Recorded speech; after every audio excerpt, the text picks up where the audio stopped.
sessions for today. Assalamualaikum warahmatullahi wabarakatuh. Good morning and warm greetings to everyone joining us today.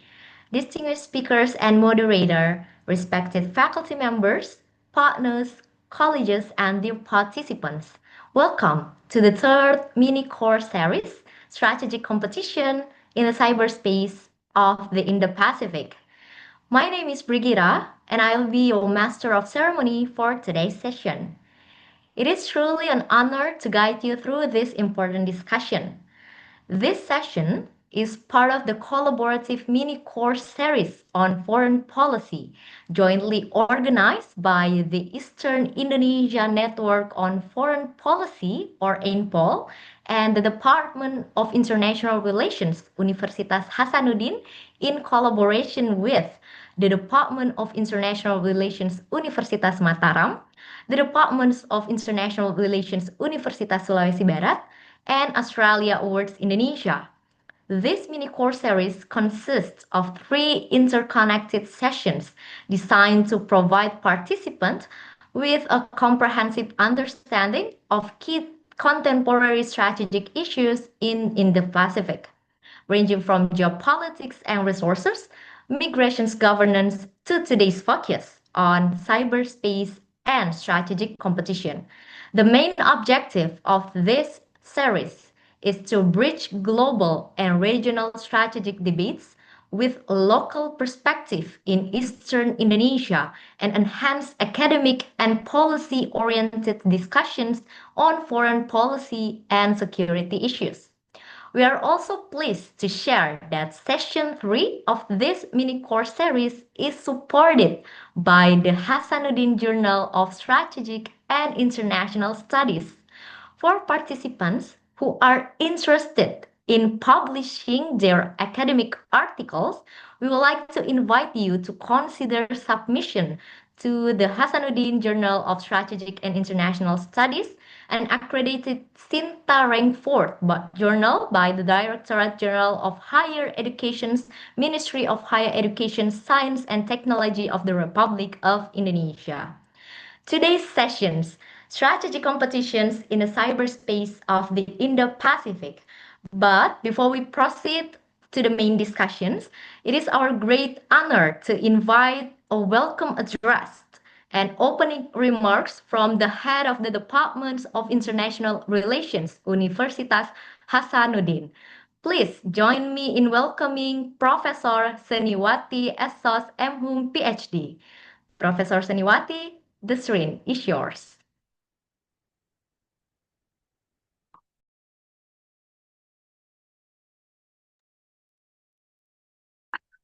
Bismillahirrahmanirrahim.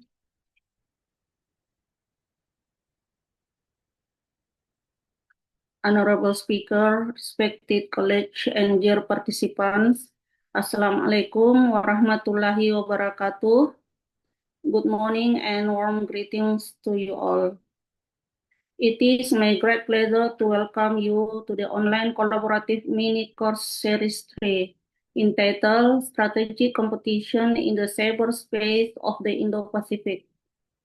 This program is hosted by the Department of International Relations, Hasanuddin University, and the Eastern Indonesia Network of Foreign Policy, EINPOL, co-hosted by the Department of International Relations, Mataram University, and University of Sulawesi Barat, with the generous support of Australia Awards Indonesia and the Hasanuddin Journal of Strategic and International Studies. At first, I would like to express my sincere appreciation to our honorable presenter, Dr. Gatra Priyandita, Senior Analyst at the Cyber Technology and Security Program, Australian Strategic Policy Institute, ASPI, for sharing his expertise and insight with us today. I would also like to acknowledge our moderator, Mr. Abdul Razak Changara, lecturer in International Relations at Hasanuddin University, for guiding today's discussion. Ladies and gentlemen, today's session marks the culmination of the online collaborative mini course program conducted over 3 days. On 20 January, we discussed the geopolitics of critical mineral dynamics in the Indo-Pacific. On 20 January, we explore international migration dynamics from Eastern Indonesia. And today, 28 January, we turn our attention to one of the most pressing strategic issues of our time, strategic competition in cyberspace within the Indo-Pacific region. This series reflects the complexity and interconnected of contemporary global and regional challenges. I would like to convey my deep appreciation to the initiators of EINPOL and this collaborative mini course program who are awardees of the Australia Awards Indonesia Foreign Policy Short Course 2025. They include Mr. Abdul Razak Changara from Hasanuddin University, Ms. Andi Ismira from University of Sulawesi Barat, and Mrs. Meganispa Mahroja from Mataram University.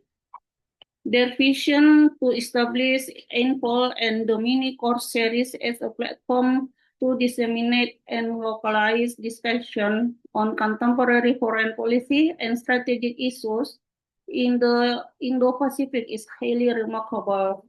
By the engaged students, scholars, researchers, non-governmental organizations, the private sector, and local governance in the Eastern Indonesia, this initiative is expected to successfully bridge global and regional strategic debates with local perspective and capacities. Looking ahead, we hope that this collaboration can be further expanded, particularly with EINPOL, University of Sulawesi Barat, Mataram University, and the Australian Strategic Policy Institute, especially in the areas of research and development. Finally, I also hope that EINPOL collaborative program can be continued in various forms in the future, such as roundtable discussions, ambassador talks, international conferences, and other innovative academic activities. I encourage all participants to actively engage, contribute, and take full advantage of today's session. Thank you very much for your attention. Wassalamualaikum warahmatullahi wabarakatuh.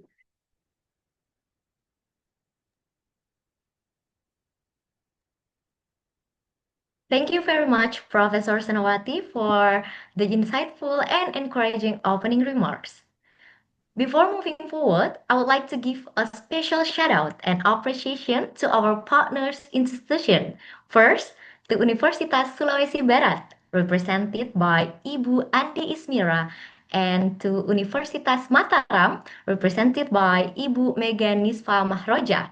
Thank you for being an integral part of this collaborative initiative. Ladies and gentlemen, it is my pleasure to introduce Mr. Abdul Razak Changara, our moderator for today's session. He is a lecturer at the Department of International Relations, Universitas Hasanuddin. With his academic background and experience in the field of international relations, Mr. Abdul Razak will guide today's discussions and facilitate the exchange of ideas throughout the session. Mr. Abdul Razak, the screen is yours. All right, thank you very much, Gita, for guiding this session with such a very powerful manner. And then also, good morning, Dr. Gatra Priyandita. How are you today? Very well, thanks. Yeah, thank you so much for joining us.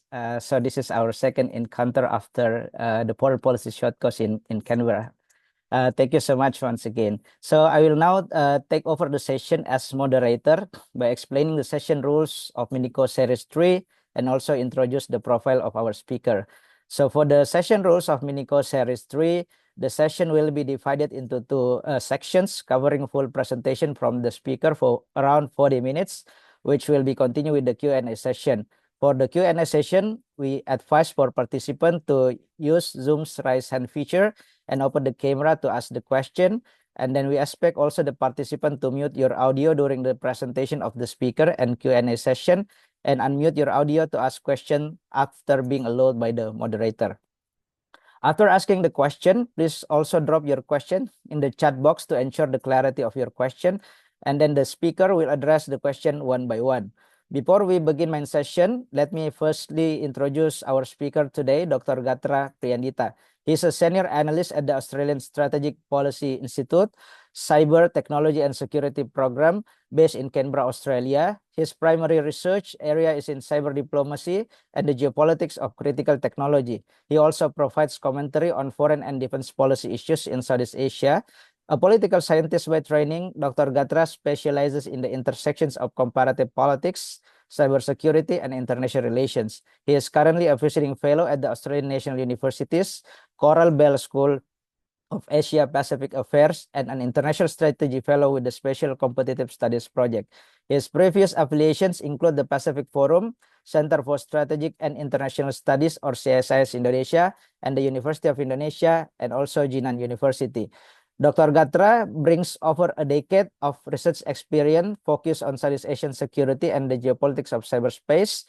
He also co-edited the Handbook of Cyber Diplomacy published by University of Indonesia Press, and he has also published widely in academic journals, think tank reports, newspapers, and policy platforms covering issues of international security and cybersecurity. He has also taught on these subjects and lectured at the universities and defense education institutions in both Australia and Indonesia. So he holds also a PhD in political science and a Bachelor of Asia Pacific Security honors both from Australian National University. Fellow participants, for your information about ASPI, it is an independent, non-partisan think tank that produces expert and timely advice for Australian and global leaders. ASPI generates new ideas for policymakers, allowing them to make better informed decisions. ASPI is also one of the most authoritative and widely quoted contributors to public discussion of strategic policy issues in the Indo-Pacific region, and a recognized and a leading Australian voice in international discussion and on strategic defense, national security, cyber technology, and foreign interference issues. ASPI was established by the Australian government in 2001. So for all the participants, thank you very much for joining us today. And then without further ado, I would like to invite our esteemed speaker today, Dr. Gatra Priyandita, to deliver his presentation. The screen is yours. Thank you so much, Pacha, for the kind introduction. And good morning, good afternoon, everyone. I'm based here in Canberra, Australia, so it's afternoon. It's actually a very hot day. So as I was saying, I'm very happy to be able to do this talk in an air-conditioned room. My name is Gatra Priyandita, as was mentioned. Let me just at the outset acknowledge and thank Professor Seniwati and Pacha for the very kind invitation to speak at this event with EINPOL. Very happy to be able to speak alongside folks such as Darren Lim, who I admire really greatly. So I've been invited to talk about strategic competition in cyberspace, particularly as they relate to the Indo-Pacific. Now, in the next 40 minutes or so, possibly less, I'll sort of talk about, structure this presentation into three parts. So firstly, I'll be talking about the current state of international relations in cyberspace as a whole. Then I'll talk about how the Indo-Pacific region in particular has responded to it, to challenges and risks, but also opportunities within the system. And thirdly, I'll talk about how Indonesia has sort of coped with the challenges and issues emerging from the world of cyber diplomacy. I'm not going to touch too much on Indonesia because I know that'll be the core part of the conversation later on. So I really look forward to the discussion after this. Now, to kick off, I do want to talk a bit about some of the key concepts about cyberspace, because cyber diplomacy, and the word cyber, concept of cyber, can very easily transcend into many different things. At its core, I do like this definition at the top there. Cyberspace refers to the virtual environment that is created by interconnected computer networks. So when you think about cyber diplomacy or cyberspace, it's not just about, for example, contents online. It's not just about social media. It's everything around it. It includes, for example, virtual reality as well and the elements behind it, but also the infrastructure behind it. Now, when we think about cyber policy and strategic competition in cyberspace, we're talking about how states and non-state actors interact in several layers. And most commonly, we categorize it into four different layers. So you have the physical layer, which really is about the infrastructure of cyberspace. That's the hard infrastructure. So think about telecommunication towers, submarine cables, think about satellites. So this conversations about these issues concern cyberspace. Then you have the logical layer, which is all about the zeros and ones when we think about the cyberspace. And it's things like domain name systems. So, for Indonesia, it's .id. For Australia, it's .au. I mean, there's a lot of politics involved in that as well. And we also think about, for example, the back doors that one can install into systems. So hacking and cyber intrusions, that's on the logical layer. Then we have the content layer. So that's sort of the things that we see online. And I think for many people, when they think of cyberspace, they equate that to the internet, right? And they may equate that with like social media and censorship and so on. So it covers that. And then you have the social layer. So because, at the end of the day, whatever happens in cyberspace also has human implications. So right now in Australia, in Indonesia, in the UK, in India as well, there's a lot of conversation about social media use by under 16s, by children. So that's the social element. And when we think about the social issues, it includes like cyberbullying, cyber fraud, cyber scam. So when we talk about cyberspace, it is a very broad landscape. Not just about the internet, not just about social media, a lot of different things. And states are very much interested in not only how cyberspace in their countries are regulated, but also in how they're regulated overseas. Because at the end of the day, cyber is very much it's a transnational ecosystem. And this sort of relates to the second point I want to make about cyberspace, in that while governments remain the most powerful actors in cyberspace, corporations are also very, very powerful. So here, think about Microsoft, think about Apple, think about Huawei, think about Tencent. Think about even like cybersecurity firms like CrowdStrike or Tianjin in China or Kaspersky. The reason why corporations are powerful is because, unlike in many other domains, in the cyber domain, the equipment are produced, maintained by corporations. So submarine cables, for example, yes, they have to comply with national laws, but then who designs them, right? Who maintains them? It's companies. If you're America, if you're China, you can sort of get away by pushing companies to do what you want.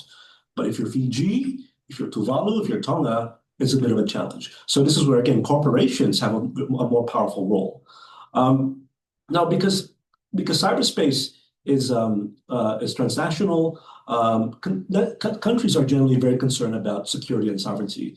Of course, it provides a lot of opportunities, right? Every single country, including North Korea, recognizes the value of digital technology. I say North Korea because like they have like a plan for incorporating artificial intelligence in digital tech. So it's every country sees the opportunity, but there's of course a lot of risks. And I talked about there's the issue of cyber threats that countries or criminals or both as an organization but also as lone wolves can utilize cyberspace to conduct crime, to conduct attacks, because if you think about it, you don't have to be, say, in Indonesia to conduct a cyber attack in Indonesia. You can be elsewhere. So there's that element. That's why countries are concerned about security. But the other element is also sovereignty. Part of the initial problem about cyberspace, or more specifically the internet, especially in the in the 90s and 2000s, is that because very few countries had the capacity to monitor things online, you had a lot of information that could be conceived as subversive. So as an example, in Indonesia, Department of Penerangan, the information department under President Suharto, initially allowed the internet to roam relatively freely up until a certain point. And that was when PDI, the precursor to PDIP, started using the internet to try to spread some of their views about the new order regime. So exerting sovereignty, exerting control is a key priority for a lot of governments. Now, when we think about international and cyberspace, one of the key concepts that come up is the framework of responsible state behavior. As I sort of mentioned, international security is a very important topic. Countries are very much concerned about how other countries are using the internet or cyberspace to get what they want. So this is why in 2015, so since the late 90s, countries have been getting together at the United Nations to think about what does it mean to be a responsible actor in cyberspace. In other words, what can you do and what should you not do? Now, in 2015, the UN General Assembly agreed on what's called the Framework of Responsible State Behavior in Cyberspace. Now, Indonesia also played an important role here because Indonesia was a part of the group of countries that designed the framework. But at its core, we agreed to four things. Firstly, we agreed that customary international law, as defined in the UN Charter, applies to cyberspace. How it applies to cyberspace is very different amongst countries, and you have a bit of a divide where a lot of countries like India, Indonesia in the East, or the Global South, or they want a specific treaty in cyberspace, but in the West, they don't want a specific treaty in cyberspace with the argument that we can't agree to a treaty, so what's the point of making one now? Let's wait later. So the second thing they agreed to was that cyber capacity building is necessary to mitigate the risks of cyber threats. As we all know, countries differ when it comes to cyber maturity. You have countries like Singapore, you have countries like the UK, even Australia, the United States, that are very good at cybersecurity. But then you also have a lot of countries that are not good at cybersecurity. They're not cyber mature. So the focus is, countries should also be helping out those poorer countries, so the less cyber mature countries, develop capacity. Because if not, then you can have cyber criminals operating in say a less cyber mature country. And a fun fact that I like to throw in is before Indonesia took up cybersecurity seriously in around the mid-2010s, Indonesia was home to the second largest number of cyber criminals in the world, only after China. So since then we've been taking cybersecurity seriously. Third, confidence building measures are necessary for transparency and predictability. So, of course, CBMs like track-through dialogues or even cyber exercises, sharing of information like cyber strategy, they're considered to be very important because at the end of the day, cyber is a tool used for espionage primarily, as well as to a lesser extent on disruption. And a lot of that information is secret. So you can't have a list. It's hard to find a list of cyber weapons, for example, because no one really knows what the other side has. You want there to be a high degree of trust.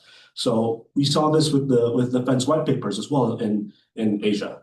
It was ASEAN that promoted defense white papers across Asia in the early 90s. So same thing here. And they also agreed on what's known as the 11 norms of responsible state behavior in cyberspace. Again, it's 11 things that you shall and shall not do. And they're very high level. It includes things like you should not attack another country's critical infrastructure like hospitals during peacetime.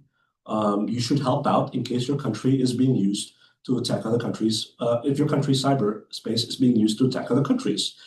I mean, these seem in a way relatively common sense, but they're also very much highly debated topics. So this was all in 2015. The international community agreed on all these things, but now the problem is the issue of cyber, of weaponization of cyberspace has continued to worsen.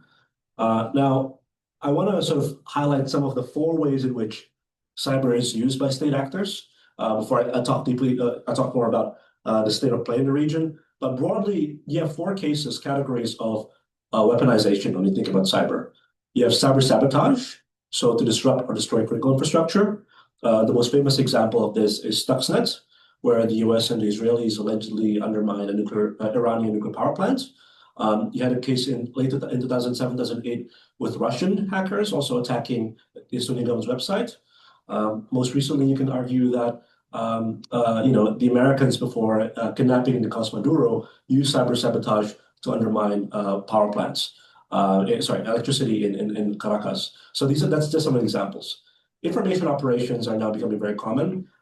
Because of a lot of content, because of the information domain, because of social media, countries are now investing a lot of money in basically trying to sway the other side. These are propaganda wars, public relations wars. So they're spending money on trying to combat and shape public opinion. And importantly, it's not just other countries doing it each other. Also inside countries, a lot of organizations, including military organizations and law enforcement, are conducting information operations to shape public opinion. Then you have financial gain. Now, financial gain is unique because the purpose of it is to basically steal money. And right now, only one country does this very well, and that's North Korea.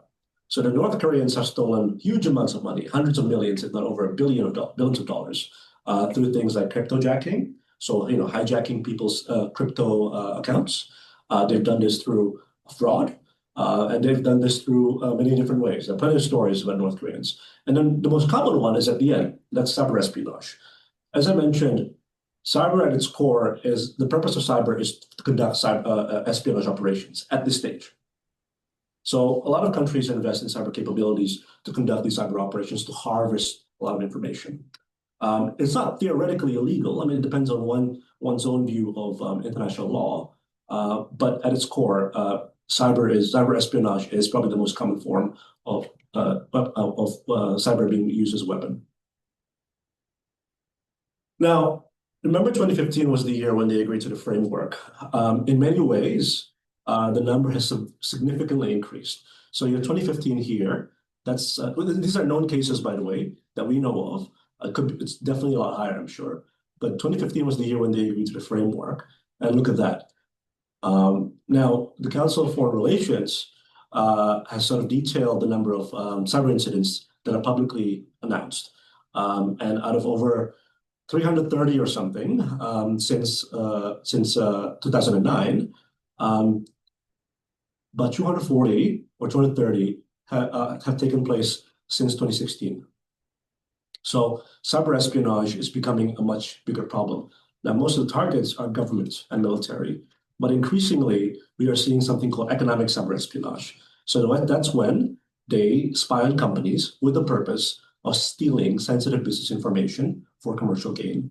So it could be, for example, imagine an Australian intelligence stealing information from Pertamina in order to get information on surveyed gas fields. So it could be like that, but that information has to be used for commercial purposes. So it has to be used for an Australian company. So that number has increased. Now the number of these operations have also spread. So this is an interesting graphic because in 2014, when we first conducted a lot of this analysis, about 60% of all cases were in the global north. So they were in places like the United States, in Europe, and Japan. But go down to 2020, now almost 60% of these cases are in the global south. So they have taken place largely in Southeast Asia, in South Asia, in the Middle East, and even in Eastern Europe. And what's important to highlight here, I mean, look at Southeast Asia back in 2014, about 3.5%, nearly 4% of all companies. These are companies and universities that have been targeted were in Southeast Asia. But now the number has increased to 15.5%. And I'll show you, So, and a lot of, I'll show this one. Actually, no, I'll go back to this one. A lot of the targets a lot of the attacks are conducted against IT, education research, think tanks and NGOs. So again, it shifted away from government and military to more broadly on industry, with the purposes of harvesting as much of that information as possible. And this is primarily, again, for commercial gain. And the geopolitical context behind this, I think, is that at a time of deepening strategic competition, when states are increasingly competing with one another to develop critical technology, like AI, quantum, and so on, there's more and more of an incentive for states now to use their intelligence services for commercial gain. So, as I mentioned, Southeast Asia is heavily affected. Australian firms here are also heavily affected. This man is the Director General of ASIO. So ASIO is like the FBI in Australia. They have been very open about, for example, cyber operations targeting them from China. And Australian mining firms in particular have been quite vulnerable to cyber operations coming in from China. But also beyond China, other countries that conduct these cyber operations, I mean, Iran is also one, and so is Russia. And again, increasingly, it's not just it's more and more of this in our industry. Now, I do want to focus a bit on Southeast Asia before I talk about more broadly about how the region has responded. About 41 of the 43 cyber operations that we have covered from 2009 have affected or targeted Southeast Asian commercial firms and universities. Again, Southeast Asia targeted because of deepening competition, but also beyond that, the region as a whole is producing a lot more intellectual property, a lot more patents, and a lot more knowledge, right? A lot more useful knowledge, commercially valuable knowledge. And I like showing this graph on the right here that shows the countries that have been most targeted. You can see, you would think maybe Singapore would be number one, right? But it's actually Thailand. And to me, that makes a lot of sense because, firstly, Thailand is was at least a major manufacturing hub up until recently. You have a lot of companies operating there that are multinationals, factories, and cybersecurity, while it's been ramping up, has not been historically very strong. So one country that's known to steal a lot of intellectual property is Vietnam. So Vietnam, for example, has targeted Toyota plants in Thailand as a means of using that information for Vietnam's own domestic efforts at automobile manufacturing. Oil and gas companies broadly are very vulnerable. Now, APTs are primarily APTs or advanced persistent threats. So these are hacking groups that act in a very complex way. They're most likely state actors. So we know that based on several assessments. For example, we look at the number of hacks they've conducted, the patterns, and the possible amount of intrusions and beeps that they've been doing. And largely, they've come from China. And you have Russia, Iran, North Korea as well. And it's always very difficult to know their relationship with the state, but oftentimes, you have a lot of cybersecurity firms, you have a lot of think tanks as well that try to tie together, conducting open source intelligence research, tying together, for example, the hackers and their firms with entities associated with the government. Most often with China, it is the Ministry of State Security and the People's Liberation Army. It's an imperfect way of trying to figure out who's conducting the hacking, but yeah, I mean, it's sort of the standard at the moment in a lot of in the industry. And I'm happy to sort of talk more about the methodology and so on later on, because I think it is actually very interesting. There are a lot of things we don't know. We don't know what kind of information is stolen, and we don't know if the data stolen has been used for commercial gain. Now, the reason we don't know that is because most often these reports are made by cybersecurity firms, and cybersecurity firms want to protect their clients, right? They don't want their clients to panic and have that information in the public domain. So they tend to protect the name, they protect the information, but they may say, we are seeing a rise of cyber attacks in the automobile and oil sectors in the Philippines. And most likely the attack is coming from APT 41, which is associated with China. So that's the kind of information that we get in the public domain. But yeah, economic cyber espionage is becoming a more serious issue in the region. And this was the graph I wanted to show earlier, actually. But the Southeast Asian sectors most affected it's pretty, it's basically everything. There isn't really we don't know for certain which ones are the most dominant. I mean, government, of course, but then you have high tech, defense, and NGOs trailing behind. And NGOs may include, for example, nonprofits as well as universities, depending on the specific entity. And universities in particular are becoming bigger targets in a lot of these attacks because they hold a lot of knowledge, but they have poor cybersecurity. And part of it is that sometimes researchers bring their work home, for example, right, in a system that may not be well protected. So, yeah, I mean, for the most part, hackers try to find the weakest link, and oftentimes that weakest link come in decentralized cybersecurity ecosystems like university. Now, how are countries responding to all of this? For the most part, I talked about the framework of responsible state behavior, right? Countries are responding very differently in trying to enforce this framework. Now, how they respond is what we call countermeasures. So this includes, for example, attribution, which is to name and shame.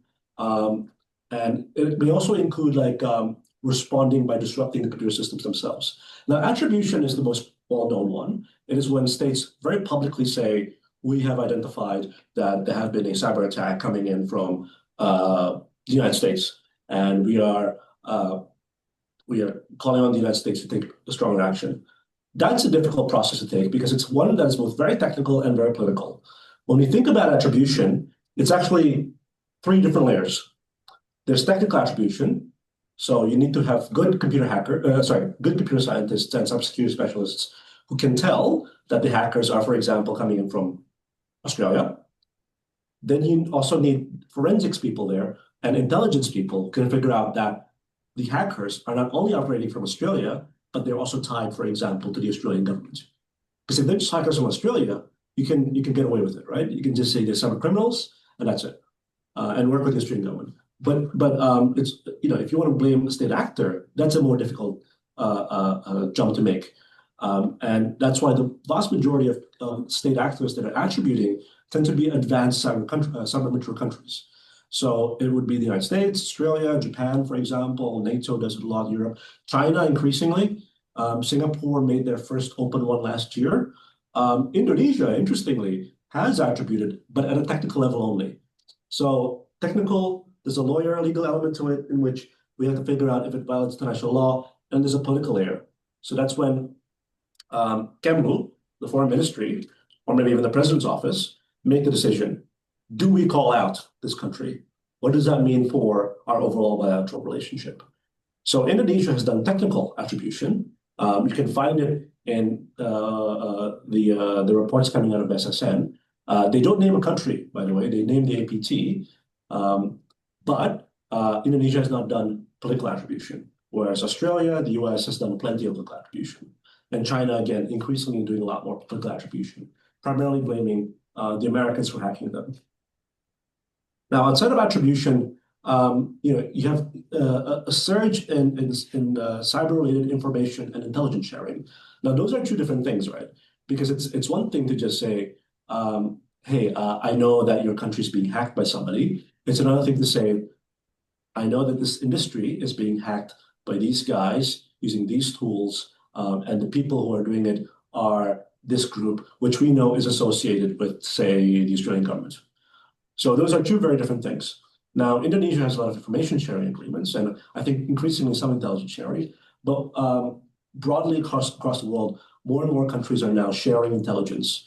So the most famous one is what's known as the Five Eyes arrangement. So that's Australia, New Zealand, UK, US, and Canada. It's probably the most advanced intelligence partnership in the world. But ASEAN also has an information sharing arrangement. Because again, increasingly it's becoming more complex now to sort of figure out and tell where things are going. So those things are important. But also outside of information sharing and attributing, countries are now also responding by attacking themselves. So a few countries now have declared what's called as offensive cyber capabilities. In other words, they have publicly said, we have the ability to disrupt computer systems overseas, and we will do it under these conditions. So one of those countries is Australia. The United States has offensive capabilities. China has them, but they're not declared. I suspect Singapore has them, but they're also not declared. And the reason you have offensive cyber capabilities is declare them is, in part, you want to use that as a deterrence, right? In a number of cases, they have been used as well.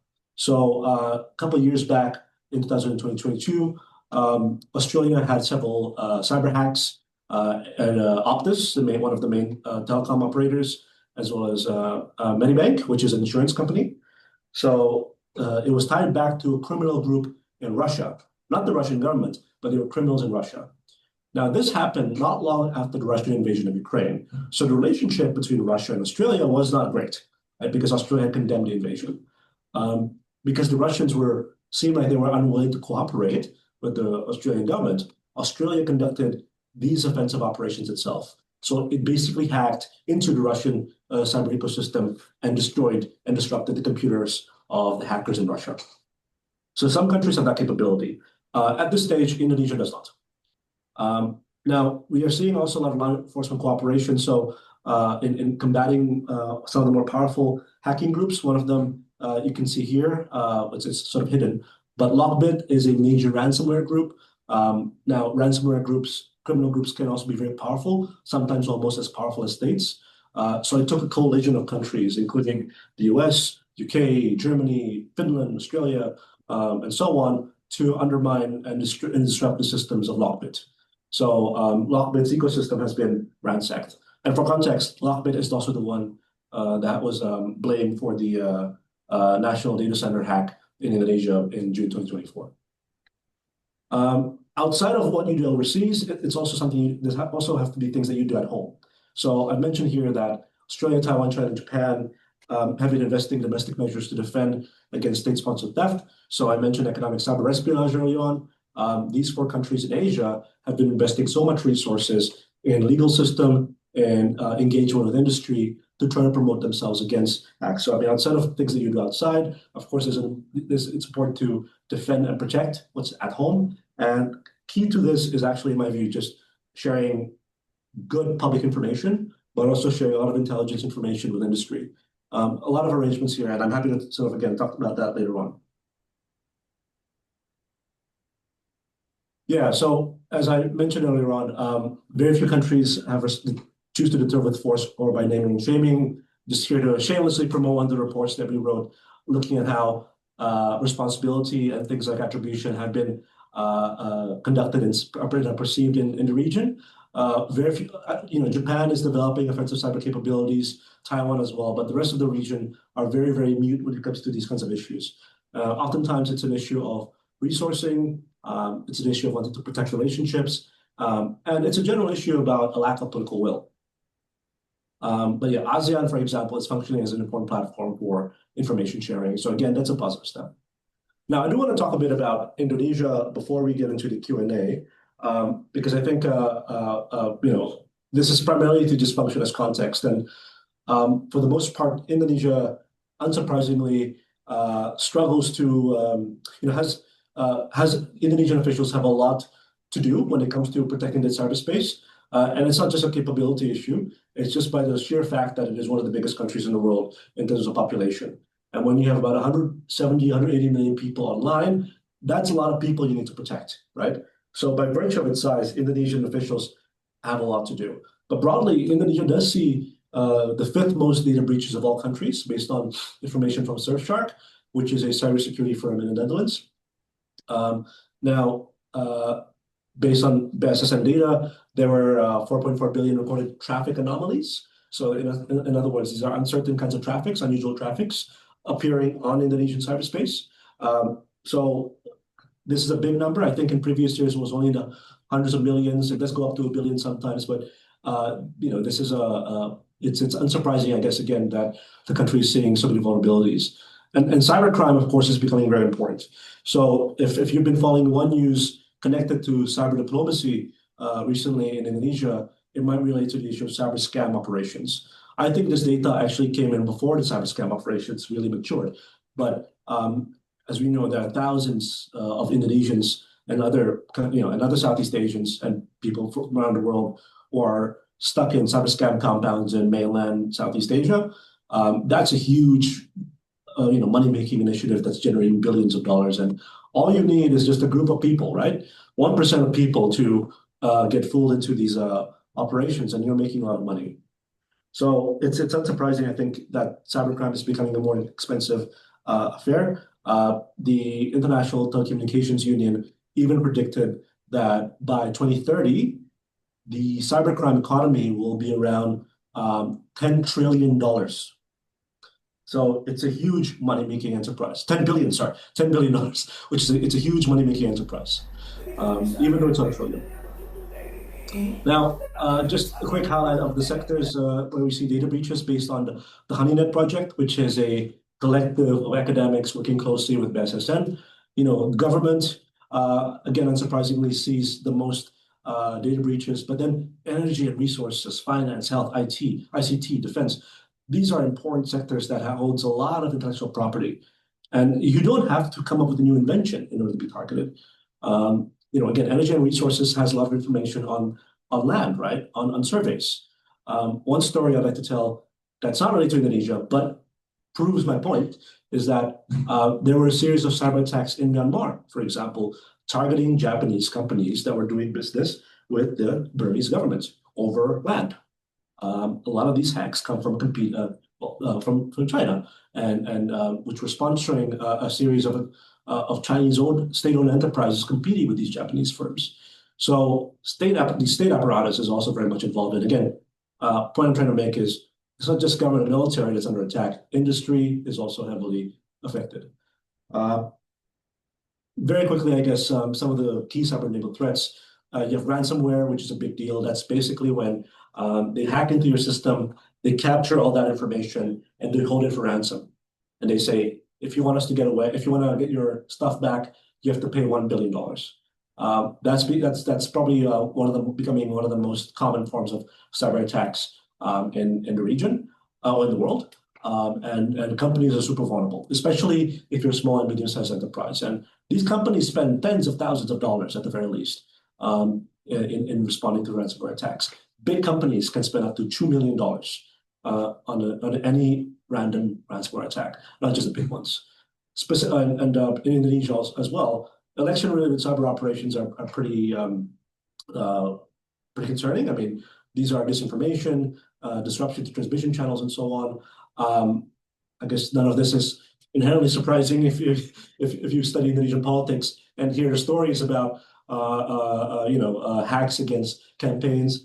But there's a lot of money involved in this kind of environment, so a lot of hackers get involved in that as well. And state-sponsored cyber operations, as I mentioned, are also a feature. So I mentioned APTs in Southeast Asia.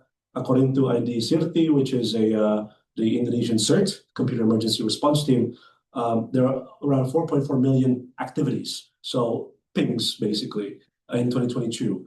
And a lot of them suspected, again, cyber espionage, but we're not entirely certain. I do want to also highlight the statistic on the left because I thought that was fascinating. This is information from Bareskrim. The vast majority of cases, I think, involving Bareskrim, you have data, you have things like computer intrusion, are actually very much content related. If you remember the layers I showed you, physical, logical, content, and social, a lot of this are content related.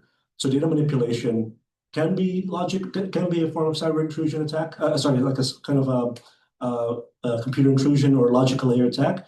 But at the same time, they're also done to alter information, right? So after content, fraud is very much a content/social element. And I'm not sure what general cybercrime is. It's a broad category, but again, a lot of this to me just comes across as being very interesting, because comparing some of these statistics, let's say the ones in Australia, data breaches or ransomware, dominate the list. So this actually would be an interesting conversation to have later on in Q&A, because what constitutes a cybercrime is oftentimes very different amongst countries. In some countries, they talk about cybersecurity as computer security, so the security of the computer system only, not necessarily content. But in countries like Indonesia, like India, China, and Russia, information is also sometimes very important, information content. So the government's approach to cybersecurity have been really rapidly developing, I think, in the past 10 years or so. What triggered a lot of so 2008, the main law for cybersecurity has been Undang-Undang ITE, which was revised in 2016. We were meant to have another undang-undang for keamanan dan ketahanan siber, undang-undang KKS, but that is ongoing discussion and debates amongst the main agencies involved. So that was meant to have been supposedly passed last year, but it could be passed this year, who knows? But yeah, these are some of the key legal and regulatory protections for Indonesia. So Undang-Undang ITE is important for basically giving the power to prosecute and setting the boundaries of what you can do online. Kemhan, of course, has their own regulation when it comes to cyber computer systems and defense ecosystem, and then you have specific regulation on vital information infrastructure, and of course the PDP bill, the the Personal Data Protection Bill, which came into effect theoretically in October 2024. BSSN is the key agency, coordinating agency, and they are the standard bearer for cybersecurity. But they have not been formed. They are not protected by undang-undang, which is what KKS is meant to be for. So as a result, they don't really maintain a lot of power and authority sometimes when we think about the politics of cyber policy.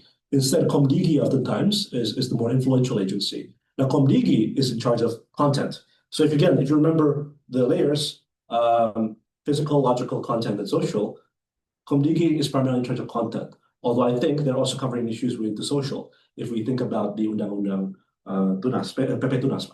So the law for social media use in kids.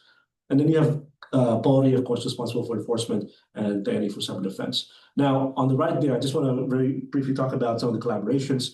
I spoke about the HoneyNet project. So we do see a lot of collaboration between BSSN and civil society and the expert community, as well as industry, to map out the threat landscape. This is through the HoneyNet project, which has been functioning since 2018. There's a lot of engagement with industry.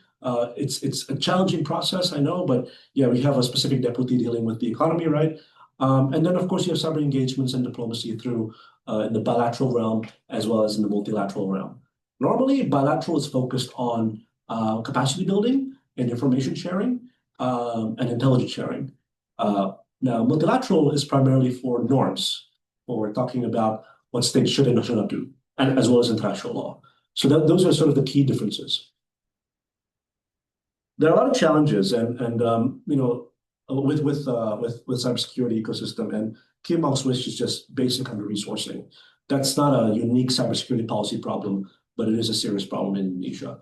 I mean, this year from 20, you know, we are supposedly going to be seeing a surge, an increase. That's 3 trillion, almost 3 trillion for cybersecurity, which is good news, but that has taken a while. And this peak around here, we saw a peak in 2019 and going downside to 2020. That was in response to the election. Now, cybersecurity is very expensive because not only do you have to spend money on infrastructure and maintain them and upgrade them, you also need to spend money on human capital. And it's not enough to just have an IT person or a computer science person to do this. You need ideally a unique cybersecurity specialty. And I remember speaking to an Indonesian official who was key to forming the SSN, who told me, we want to have ideally by 2020, 20,000 experts on cybersecurity working in government. I mean, now it's still far from that. And it makes a lot of sense in you because when you're government, you're competing with industry as well. If you're going to be getting, what's the incentive for a cybersecurity expert to work with government when they can get so much money in industry? I mean, there are many ways to deal with that. There's a lot of private sector engagement, public-private partnerships. But again, for the most part, you need to be able to incentivize enough. And all of that is just particularly challenging, especially when BSSN in particular is under-resourced. And I focus on BSSN given the fact that they also have the capacity to train and monitor the situation. Now, beyond just money, there are legal, regulatory, and governance challenges associated with the Indonesian system. So right now, we rely on a patchwork of legislations and regulations. So this is what you see here, right? Undang-Undang ITE and the present regulation on vital information infrastructure, PDP, and so on. You don't need one single bill to cover everything, but it would be good to have a dedicated bill that would articulate and explain clearly the incentives as well as the punishments for violating certain cyber attacks, both for government and industry. More importantly, it also gives a better focus on governance. I mentioned, and this relates to the second issue about interagency rivalry. I mean, there's this competition for influence and power involving BSSN, Komdigi, Kemhan is also now involved because they have an interest in having a much broader cybersecurity role. So there's a lot of uncertainty at this stage, and I think they're being hashed out. And with the current head of BSSN, things might be he seems to be a bit more accommodating. So we might see an end to these arguments, but there are serious legal, regulatory problems, governance issues, and many issues adjacent to cybersecurity have yet to be addressed. Now, when you think about cybersecurity, it's not just computer systems, right? It's also things like personal data protection. It's also things like data retention. A lot of the associated governance and regulatory elements connected to these bills have yet to be implemented. So PDP, for example, is meant to be enforced by an independent authority, and that's taking some time. And in that time, there'll be a lot of cases that will have fallen through. So, in other words, it's problematic, right? When that happens, because then people will get away with doing bad stuff. This is not and so even though we have a lot of things happening in cyberspace in our cybersecurity governance, the challenge is implementation continues to be a bit rocky. Again, not an Indonesian problem. This is very much a problem globally. But as Indonesian people, it's important to sort of, I think, underlie a lot of these challenges when you think about cybersecurity policy. All of this, by the way, affects how we function overseas. When you don't prioritize cybersecurity domestically, you're not going to prioritize cybersecurity diplomatically. And you're also going to be very cautious about how you deal with other countries in cyberspace. So what happens domestically matters internationally. So just wanted to highlight some of the long-term trends as I conclude this presentation. As I mentioned, state-sponsored cyber campaigns are going to continue to intensify, I think, because especially at this time of deepening strategic competition, states will use all elements of national power, including cyber, to secure key economic and strategic goals. More and more countries are now developing the cyber capabilities to conduct cyber espionage operations, to conduct cyber disruptions, and they're becoming more advanced. And I think the gap between the cyber mature countries and the less cyber mature countries are going to be widening. Again, we saw just how powerful the Americans were in Venezuela. The Chinese equally are actually very powerful. The Russians as well, although Ukraine is also very powerful. So there's a lot of challenges there. Private entities are becoming increasingly targeted in these cyber operations. It's not just governments and militaries, companies, but also universities are becoming increasingly targeted because they hold a lot of information that is important, including commercially sensitive information. I didn't get to this, but I think it could be a good conversation topic for discussion. Emerging technologies like artificial intelligence is going to be making things a lot tougher. But also at the same time, a lot more secure, especially for things like auditing, right? So if you have to audit code to make systems secure, it takes a long time for a person to do it. It's actually impossible to do it in time. You have AI, makes it faster, but at the same time, you can also utilize AI to conduct cyber operations at a more intense state. Other kinds of emerging tech like quantum are also very important because quantum is important for both cyber attacks as well as cyber defense, and I'll happy to get to that later. But again, I do want to focus on something more positive about the global trend. More and more countries are now paying attention to cyber norms. I remember, so I got involved in this line of work on cyber in 2022. But I've been working with a lot of people who's been in this field going back to 2014 and so on. And they tell me, back then, even back in 2020, the people involved in the cyber discussions were the usual folks: America, China, Estonia, you have Russia, you have India, UK. But now you have Indonesia becoming proactive. You have Japan becoming more proactive. You have Malaysia and Singapore are very proactive. You have Latin American countries becoming more proactive, like Brazil. So it's becoming a more interesting conversation, in my view. And more and more countries recognize the problems.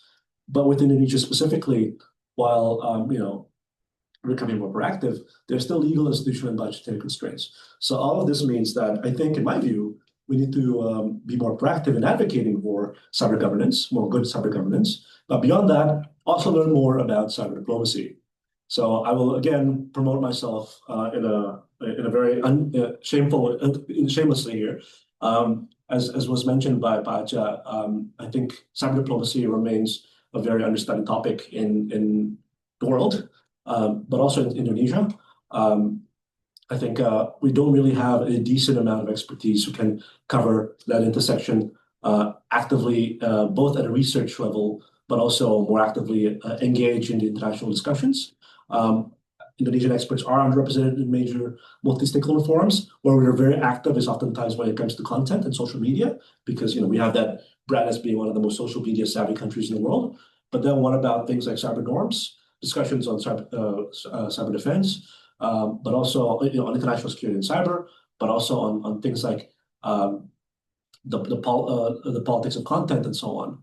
So I think there's a lot of potential for Indonesia to look into its strengths, right?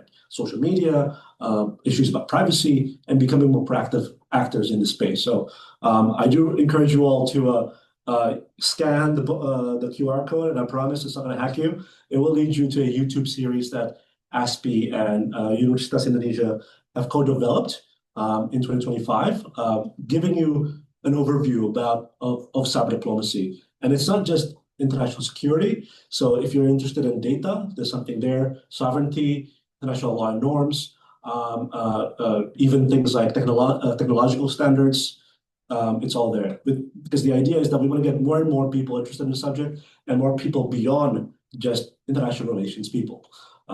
So yes, I do encourage you all to check that out. But yeah, I might just end it there. Thank you so much for having me. All right, thank you very much, Dr. Gatra. A very interesting and insightful presentations. So maybe the one who learned very much from this session may be me, yeah, because I'm really enjoy. But I hope all the participants is doing so. And then anyway, I have note to very important things from Dr. Gatra. Firstly is about cybersecurity policies, that if the government do not prioritize cyber policy domestically, so it will be hard to do diplomacy on cyber security overseas. That's a very good point, I think. And then the second one is about the study of cyber diplomacy is still understudied. And then it shows to all the participants here that there are many rooms for the participants also to engage in the discussions or in the research on cyber diplomacy. And maybe from my finding as well, from my research last year, in the midst of 2025, I tried to search about how many Indonesian experts on cybersecurity. So I intend to search from ChatGPT, and then I found only around 3 or 5 experts for cybersecurity, including Mas Andi Wijayanto as well, the former head of Lemhanas. And then it's very surprising to me. So this is actually, I think, a problem for Indonesia as well. I agree with Dr. Gatra, because now we are in the contemporary and very pressing challenge towards the cyberspace dynamics, in particular in the major power competition as well that you have mentioned before. And then regarding the contents of your presentation, I would comment first as a brief to the audience as well, that the issue of cyber security, cyberspace is very complex. So it is related to the hard and soft infrastructure. And then it is not only about technical matters, right? But it is about politics integrated within. And then the issue is about how the state should navigate this kind of domains with other countries. Because what the states face in here, not just about the threats coming from state per se, but also from the non-state actors. Yeah, and then one thing that I note here is about the increasing weaponizations of cyberspace, in particular to the economic gains.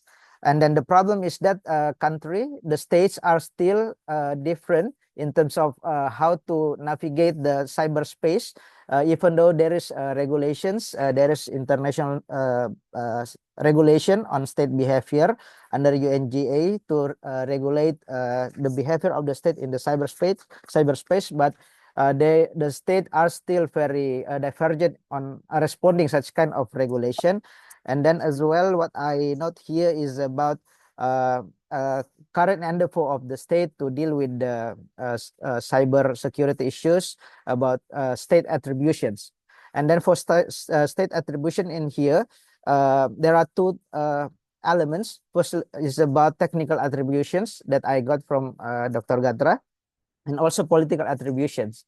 But not every country, like including Indonesia, are brave enough to do political attributions. Yeah, maybe because sort of power dynamics between the countries, and also the sensitivity of the issues in regards to the cyberspace and cyber threats. And also a very well presentation about the trends of Indonesian cyberspace and policies as well. And then there are still many issues that need to be addressed by the government, including under-resourcing and also the lack of integrated strategy. And then maybe, Doctor, I also saw your current paper published in the international journal about the dynamics of Indonesian government to deal with the cyber security. Maybe perhaps all the audience as well can also get the piece from Dr. Gatra as well after the session. And I think that's from my notes in here, a very interesting presentations now. So I open the session right now, Q&A. for all the audiences who wants to ask the question, you can use raise hand feature to ask the question. And then Dr. Gatra will address your question one by one. So is there anyone here who want to ask the question to Dr. Gatra about these issues? Okay, we got here Nur Afifa Ramadhani Musa. Okay, please open your mic and then ask the question, Nur Afifa. And then please mention where do you come from? Okay, thank you so much, Kak Acha and Dr. Gatra. First of all, I would like to say that this is my first encounter on public discussion about cyber diplomacy, and it's very interesting, although it is very heavy, I can say. Yeah, about the discussion, I would like to say that I would like to ask questions about the drawing on your work on cyber governance, given that cryptocurrency is also operates within cyberspace, and currently Southeast Asia is in a top 10 of like emerging countries that adopt high bottom up cryptocurrency adoption. However, there's still like an uneven regulatory about that. I want to ask about within the challenge of the cryptocurrency and cyberspace, are there aspects of cryptocurrency as technological innovations that emerging countries or like Southeast Asian countries could strategically harness to enhance their economic and sovereignty rather than just simply regulate or like restrict the cryptocurrency itself in their country? I think that's all. I hope it can be understood. Thank you. Okay, thank you, Afifa, for the question. Maybe Dr. Gatra, you can directly address the question. Sure. Thanks so much, Mapifa, for the question. And I will disappoint you in saying, sadly, I don't know enough about crypto to be able to give you probably a decent enough answer. But I think my immediate answer to your question is, it depends on one's capability as well, right, to harness it. Because crypto technology at its core is one that is not only very high capital intensive, but it's also very human capital intensive. And plus, when we think about regulations, you can't exploit under-regulation. But then at the end of the day, this creates room for a lot of misuse. And when there's misuse, there's a potential room for distrust, right? And an unwillingness to trust crypto exchanges, as well as the use of blockchain, for example, as a means of protecting and securing information. So I think it's not just crypto; it's blockchain as a whole, right? It's a technology for the digital economy. Unless you're asking specifically if we can create a sovereign cryptocurrency, in which case I would probably say I don't think so, not at this stage. But with blockchain technology, I mean, there is great investment in this space. There is a lot of interest in Southeast Asia. Southeast Asia has emerged as a major fintech hub for this. But going back to it, I mean, it's difficult to envision it's almost difficult to imagine sovereignty using blockchain without connections with the global economy, if that's what you're implying. At its core, I mean, our conception of sovereignty is also very different from the idea of autarky, right? When we think about sovereignty in Indonesia, and this is government officials, I don't mean just the academic concept behind it, is the freedom to choose, right? So this includes the freedom to choose to engage over blockchain technology with anyone, with any country. Now, a lot of that blockchain technology is actually coming from China. I think the ideal long-term effect, and this is the ideal vision of the government, is that we would end up some of these engagements with foreign countries would lead to some degree of information and knowledge sharing. But the problem is, it doesn't always lead to that. I mean, yes, there's knowledge sharing, but then knowledge continues to produce, right? For the most part, I don't know if we have the decent enough human capital and the backing and resources to develop our own kinds of blockchain technology that is relatively Indonesian, right, and independent of other states.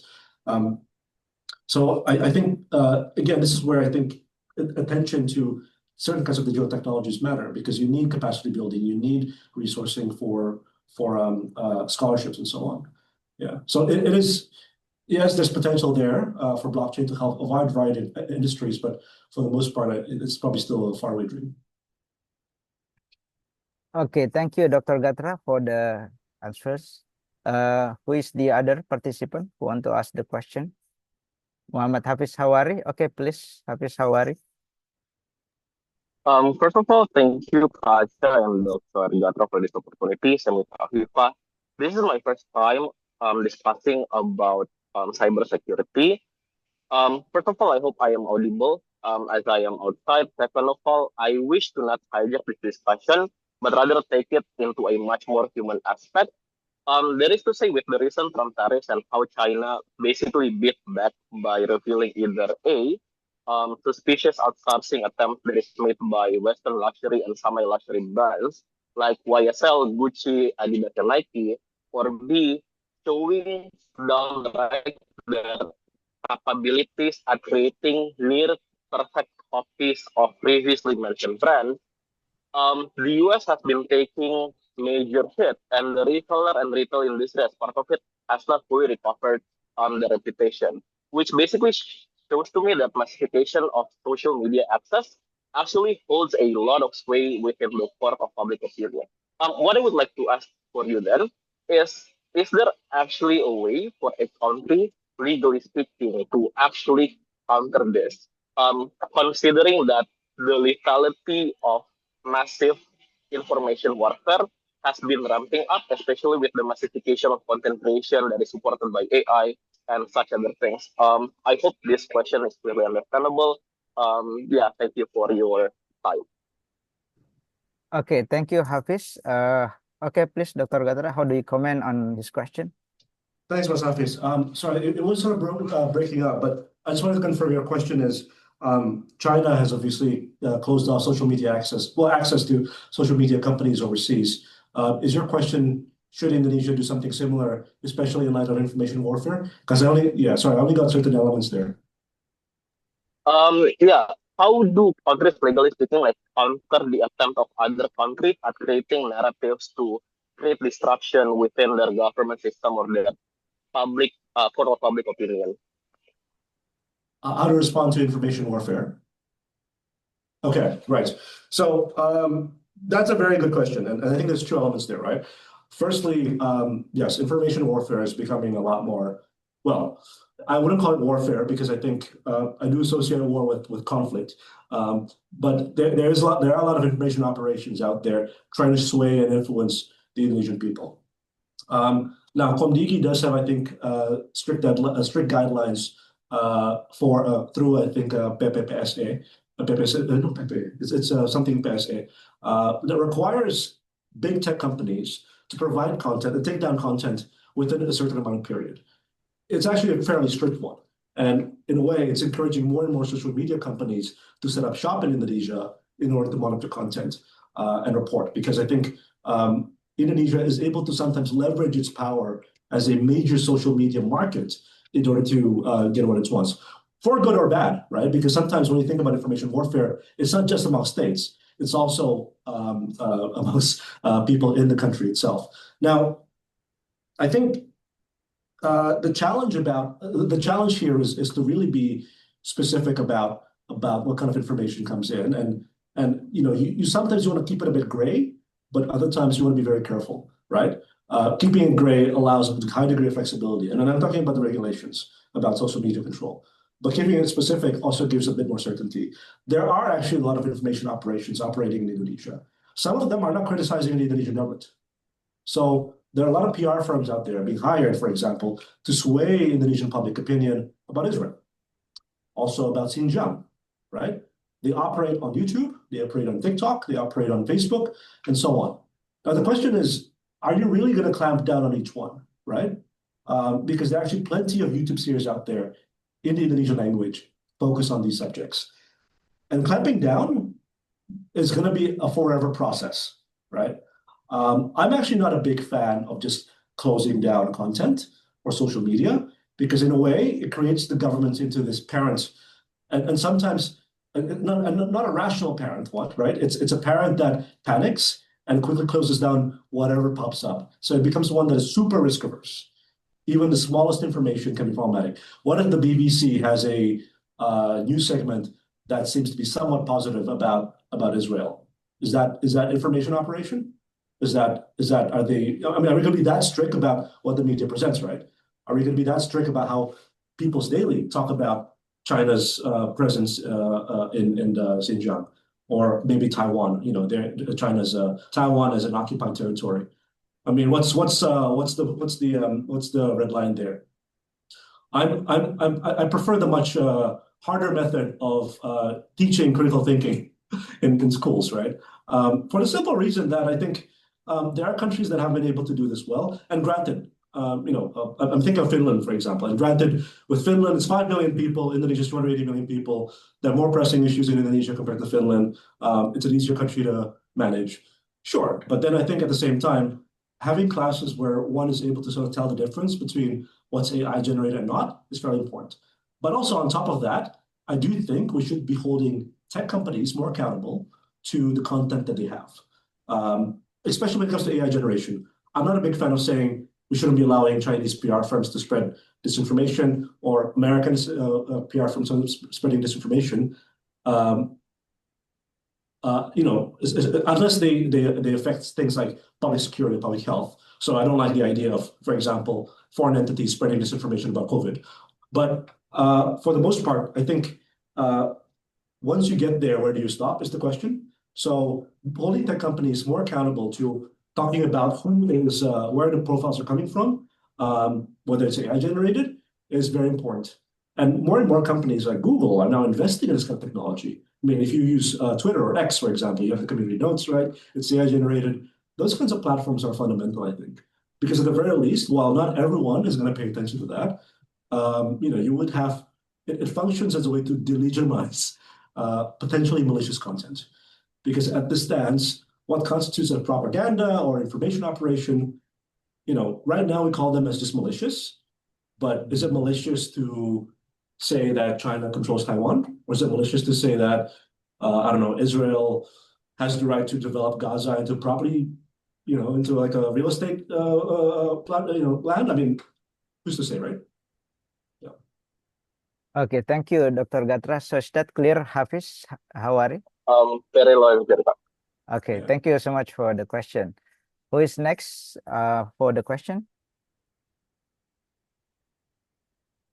Any other question to Dr. Gatra? Okay, maybe while waiting for the next question, I also have a question, Dr. Gatra, to you. Is that okay? So my question is about as the experts on cybersecurity, cyber policy, and cyber diplomacy, I wonder to know about how do you map the cyberspace dynamics after the current capture of President Maduro and also Board of Peace establishment. I believe in that two contemporary and very hot issues right now. It's not just entangle the political diplomacy dynamics, but of course the cyber domain is also very dynamic to command and also to be politicized by state or non-state actors. So what is your most concern on that from your observation on those two subjects? That's a great question, thanks, and very topical. So I think there are some things that we've learned from the Maduro, the Maduro kidnapping, right? Firstly, it reconfirms this view that this is my personal view, that cyber warfare has yet to emerge. That cyber has its uses, but it's primarily for supporting purpose. In other words, again, it was to disrupt infrastructure. It didn't destroy anyone, it was disrupting infrastructure. You cannot just have war over cyber. But in other words, cyber remains a tool, a supporting tool. No doubt that the Americans have been conducting widespread cyber operations in Venezuela, and it's possible that they have basically they've hacked into the system and they've lied there dormant, waiting to be activated. So that's now becoming a very common tactic for disruption, increasingly common tactic for disruption. So that's the first thing we've learned. Not cyber warfare, but very good tool for cyber supporting operations. Now, secondly, it reconfirms this idea that the world is moving away from just using cyber for espionage operations, but increasingly for disruption. And again, it has its uses. People see that as having its uses. I'm turning away from America now, but more and more countries have been found to have developed the cyber capabilities to hack into systems, lay dormant, and wait to be activated. So you may have heard of Salt Typhoon, for example. I mean, this was this has been on the news for some time now, for the past year or so. The ICT ecosystem in America, they've audited the ICT networks, and they have found that the Chinese, Chinese basically bugs in the system, and these bugs are laying dormant. Some have been found, but then many others have not. So the Chinese probably are developing this kind of technology, have also developed this kind of technology. So the Americans have it, the Chinese have it. We still don't know who else has it. The Russians have been using it in Ukraine, but they're much weaker. So yeah, that is the trend now. More and more cyber is becoming used for operations, for warfare, as a supporting tool. But also outside of that, I think we still don't have a full picture of the Madura kidnapping. The problem about studying cyber is that it's largely just guessing sometimes. Yeah. It's because all the information is secret, right? But also, America is pretty advanced. Oh, one other thing. America is becoming more brave to announce they are conducting cyber operations. That's one thing I forgot. Because in the past, if you look at the past 16 years or so, when cyber had been increasingly being used for these kinds of operations, countries never admit they use it. The Russians didn't admit that they used it against Estonia. The Americans and the Israelis never admit that they used it in Iran for Stuxnet. The Russians and Ukrainians seem to be saying that they're using they're not admitting whether they're using it. But the Americans, for the first time, have admitted that they use it. And it was from the president himself, from Donald Trump, who said that we did some cyber stuff there and we got away. That was, it could, you know, it's a very Trump thing to do, just randomly say things. But then the US Cyber Force confirmed it. So that matters because, again, cyber is primarily a tool for spies and for disruption, right? I mean, and saboteurs. It's not like a gun where you shoot in front of the person. So it's becoming a more public form. So it's becoming a more public form, growing intensity, and I think more broadly, the gap is also increasing. The Americans can do that very easily. That should signal to, I guess, the Chinese, the Russians, whoever, that there are potential repercussions from the cyber front should they choose to, say, invade Taiwan. So I have no doubt that the Chinese are probably watching very closely. Okay, thank you very much, Dr. Gatra, for such a response. Maybe I have a bit follow-up question on that. Maybe I want to raise the case of Indonesia because, as you said before, that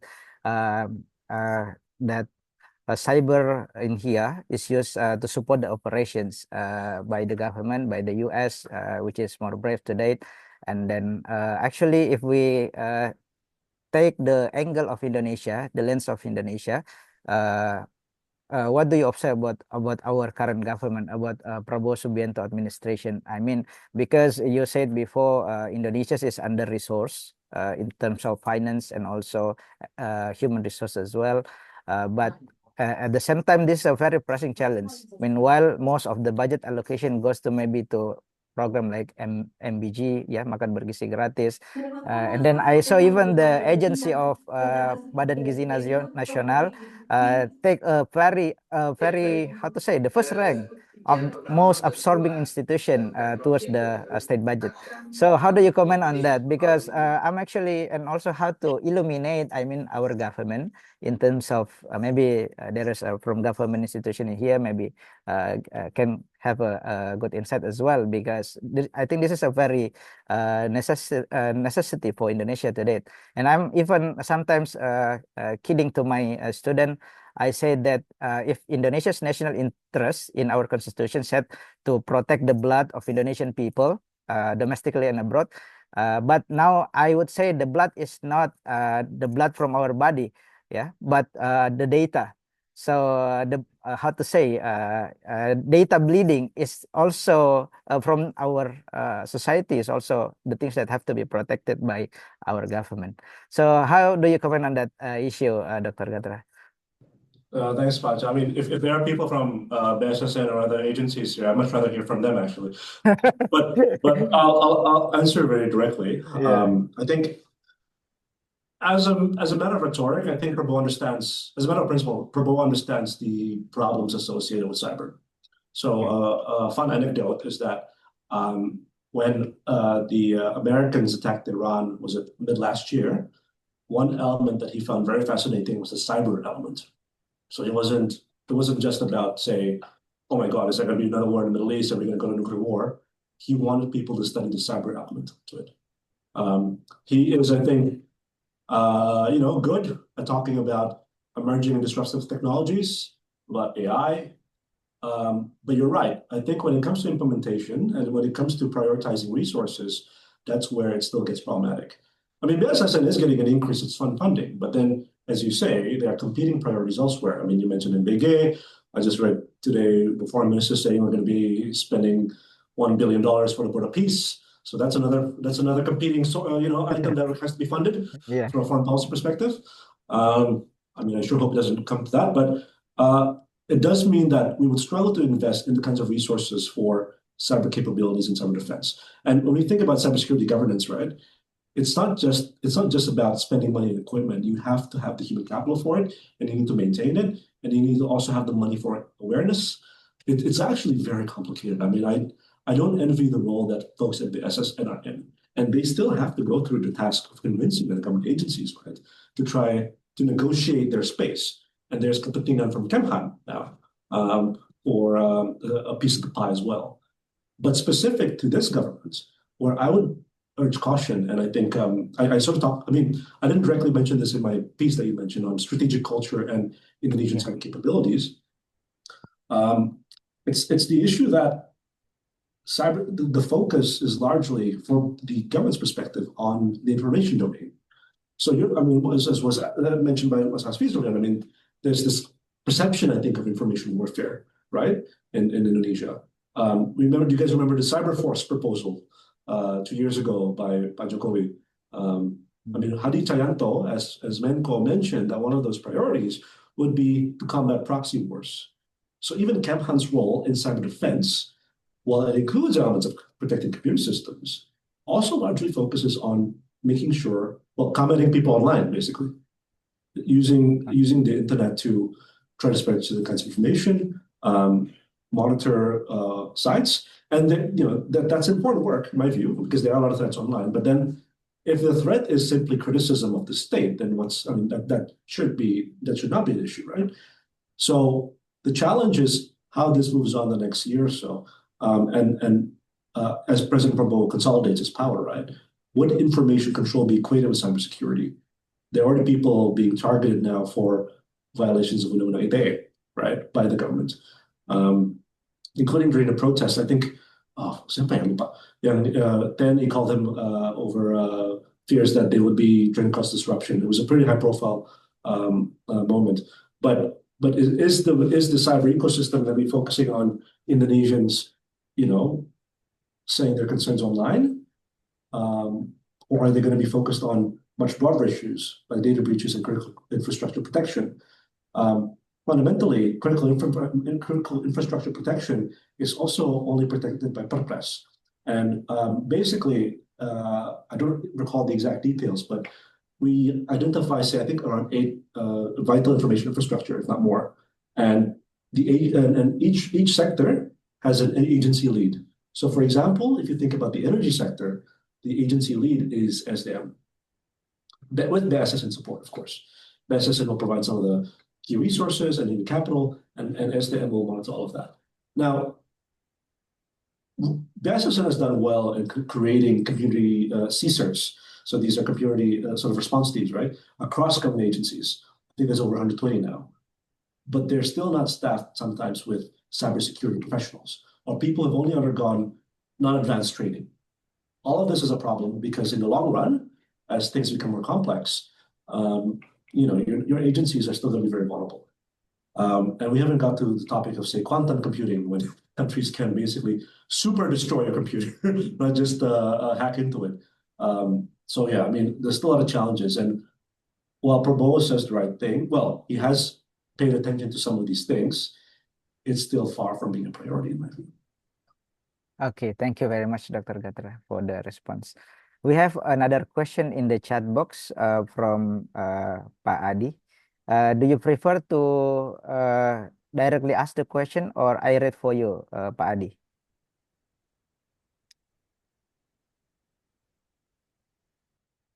Okay, Pak Adi. Okay, maybe I just read the question for Pak Adi. So the question is, thank you, Pak Gatra, for your comprehensive elucidation. regarding the strategic competition in the cyberspace and cyber diplomacy context. On my surface view, Indonesia uses cyber capabilities to protect its independence and avoid being drawn into major power conflicts. If have one question to Bapak, how do you view cyber capabilities enabling middle powers like Indonesia and Australia to compete strategically in the Indo-Pacific without having conventionally military dominance? Thank you, Dr. Gatra. That's the question from Pak Adi. Thanks, Pak Adi. I think the way Indonesia can play a role and ensure its independence using cyber is not to use this equipment at all. Well, yes, of course, build domestic resilience and so on. Basically, as I mentioned earlier on, building domestic cybersecurity capability, but that's complicated. Something much easier is something that Kemlu has been doing throughout its entire existence, which is to become a promoter of norms, cyber norms. So again, the international community has identified the challenges surrounding international security and cyberspace, right? They have come up with that framework I mentioned, the framework of responsible state behavior in cyberspace. There's now ongoing conversations about international AI governance as well through the re-aim process and so on. And Pacha, one of the folks heavily involved in the discussion, was actually in your group when you were at the Australia Awards event here in Canberra, Patrick. So there's a lot of people in Kemlu involved in these kinds of conversations. I think the challenge is twofold. Firstly, Indonesia has to increasingly prioritize international security and emerging disruptive technologies in its cyber engagements, right? In its multilateral forums, ASEAN, United Nations, and so on. It is active in that it always voices an opinion, but it oftentimes prefers to maintain consistency in statement, I think. And I hope that's not being too harsh, rather than becoming overly too proactive on certain cyber diplomacy topics. There are cases where we are active. The Cybercrime Convention. We had Pak Adit Haditya, who's now a director at Kemenkes for international relations, very active in that front. But it's not really an Indonesian-led affair, and even in ASEAN. So it's Singapore and Malaysia who lead the efforts on cyber diplomacy in the UN from Southeast Asia. ASEAN actually has produced so many good ideas, including, for example, a norms checklist. So I mentioned the 11 norms earlier on. Things like don't attack another country's critical infrastructure, share information about when you're being attacked, accept help. Those 11 are very high level. ASEAN has broken it down to political, operational, legal, and so on. So ASEAN as a regional organization has done super well, led by Singapore and Malaysia. I think where Indonesia tends to do well is when it comes to conversations and providing opportunities for discussion on arms control, for example. We were very active in encouraging discussions to prevent conflict at sea. Being active in that front is important, I think. And not just in cyber now, we're now even thinking about the cyberspace nexus, space and cyber, not cyber, and also the maritime cyber nexus. All of this affects Indonesia, right? So all of that is important. Now, here's the issue. Like many countries, cyber diplomacy is not high on the agenda for Indonesian diplomats. Part of the reason is because cyber sounds scary. So if you want to know a fun story, and this is actually a really funny anecdote, in 2024, ASEAN and Australian foreign minister and leaders met in Melbourne for the second ASEAN-Australia Leaders Summit. They had a first one in 2018. In the initial statement, draft, there were things mentioned on cyber, because in 2018, there were things on cyber. But this year, in 2024, they took out cyber from the leader statement because cyber sounded terrifying, because it's too technical. This is not just Indonesia, again, it's other countries in Southeast Asia. Even in Australia, it's also a very terrifying thing. It's seen as being too technical. And here's a fun story as well. Within Kemlu, cyber diplomacy is held as a topic by the KIPS, Kerjasama Internasional. I think they've changed their name now, but it used to be KIPS, Kerjasama Internasional. Keamanan Internasional dan Perwujudan Senjata. Yeah. Led by Pak Jaka, who's I think recently left to go to Brussels. He's done very well. I think the problem, I mean, the issue with that unit, and folks inside have told me themselves is that they're covering way too much. Because in other words, they basically cover first committee issues at the United Nations, which ranges from non-proliferation, space, AI, cyber, everything. Whereas you have increasingly more and more countries, dedicating work to cyber in the foreign ministries. Australia, for example, has a cyber unit within DFAT that has, I think, 30 people. And they have a director for cyber, but also a cyber ambassador, recognizing that to become an active middle power in the world of cyber, you don't only need to be able to deal with cyber policy at home, you need somebody to constantly travel. And even they told me, I can't believe some countries only have one person doing this. So I told them in Indonesia, it's just one person dealing with 10 different things. So I think if Indonesia wants to be a middle power, active middle power in the space, it has to do that. Because I think we don't have great cyber capabilities, to be honest. It's super under-resourced for a country of our size. So the next best thing, is to be an active promoter of norms, right? But also I think if we're thinking about Australia and Indonesia as middle powers, this is something Australia is increasingly doing. It's also capacity building, giving back what it is that you have, right? To others that need it. Because I think we've gone from like the 90s definition of middle powers as just norms entrepreneurs, this idea that middle powers also need to be able to have a degree of influence in the region. Australia is very active in providing capacity building in the Pacific, in Southeast Asia, but more so in the Pacific. They even have something called RAPID. So if there's a cyber attack in Tonga, and Tonga cannot deal with it, Australia will send a community of cybersecurity specialists to help out. So there are many things Indonesia can do. I think chief among which is just be more active in the cyber norm space. Okay, thank you, Dr. Gatra, for responding Pak Adi question. Yesterday night, anyway, we also have a Zoom meeting with hundreds of lecturers under Association of International Relations in Indonesia. And then one of the speaker is Pak Makmur Keliat. And also he also confirmed, Pak Makmur from Lab 45 also confirmed your argument about Indonesia actually should to focus on norms entrepreneurship, because he argued that actually there is a limit towards how Indonesia can stage up towards a great power, because we have to be realistic on the capability that we have, that we stay as a middle power. And then the main power that we can cultivate is about normative power. And that's actually maybe also a very good suggestion from Dr. Gatra, about how we can focus to be shaping and also campaigning about norms in the international organization and ASEAN as well. And then what is also interesting is about to having ambassador, right? In a cyber ambassador, maybe Kemlu and also the stakeholders, and the president, of course. Maybe somebody here from the government institution can think and discuss to their boss about having cyber ambassador, and also to add more experts on cyber security. Thank you, Dr. Gatra. And I heard news that Budi Jiwandono is now in the running to become foreign minister. Maybe we should just make him cyber ambassador. Yeah, I agree with that.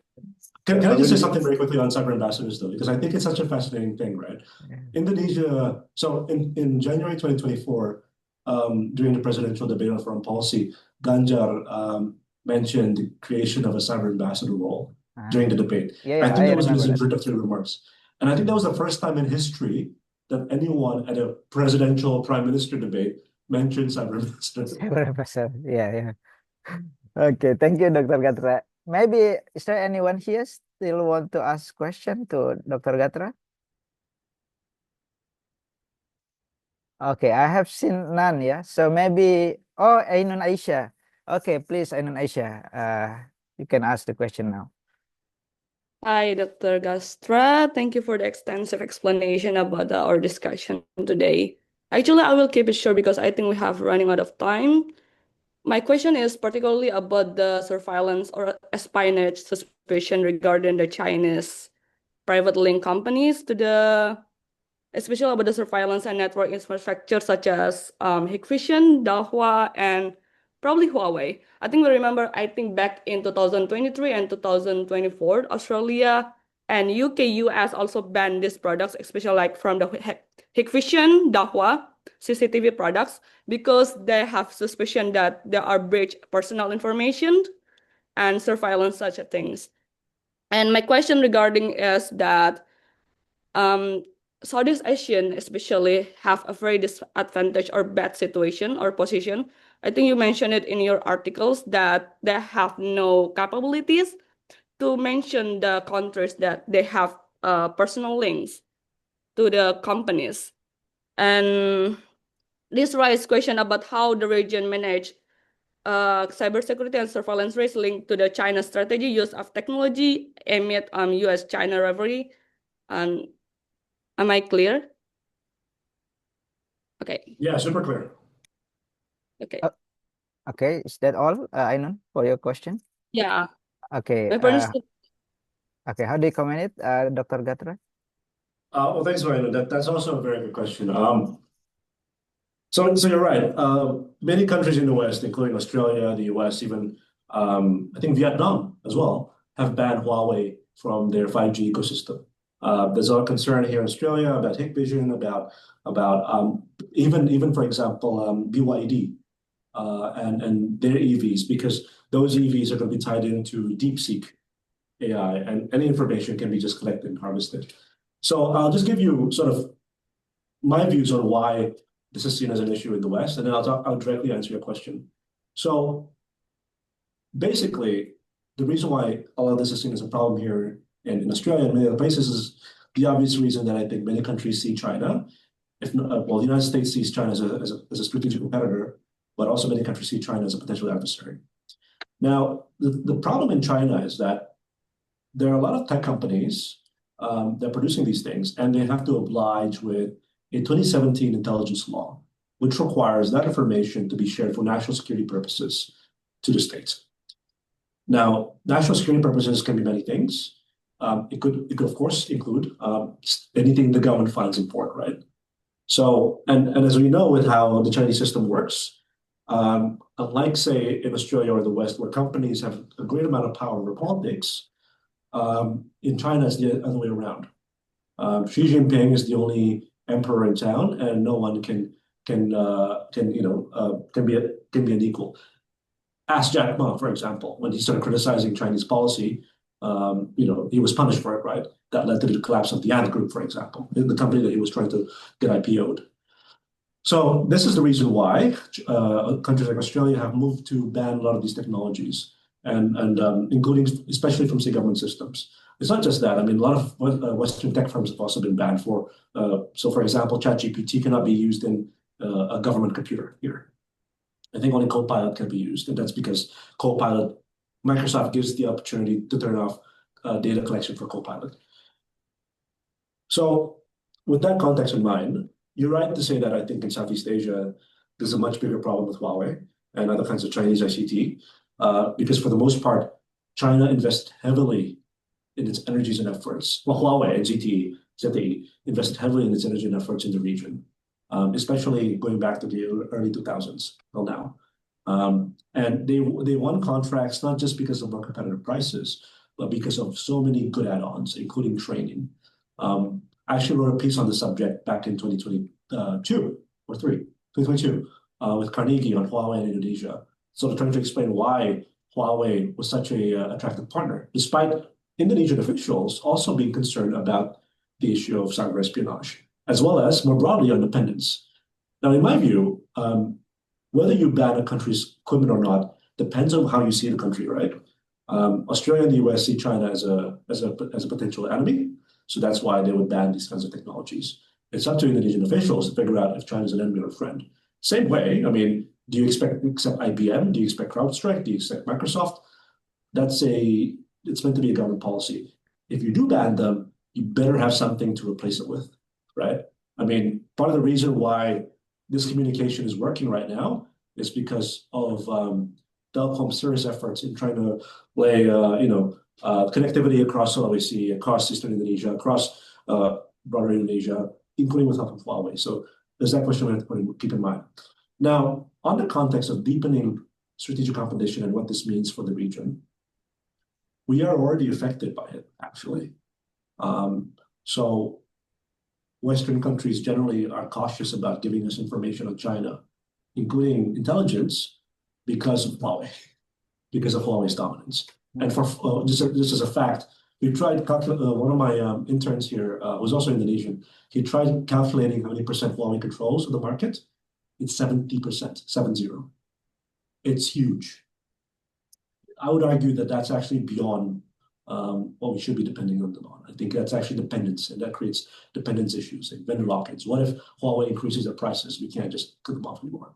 So there's already that threat of dependence, and very expensive to roll back.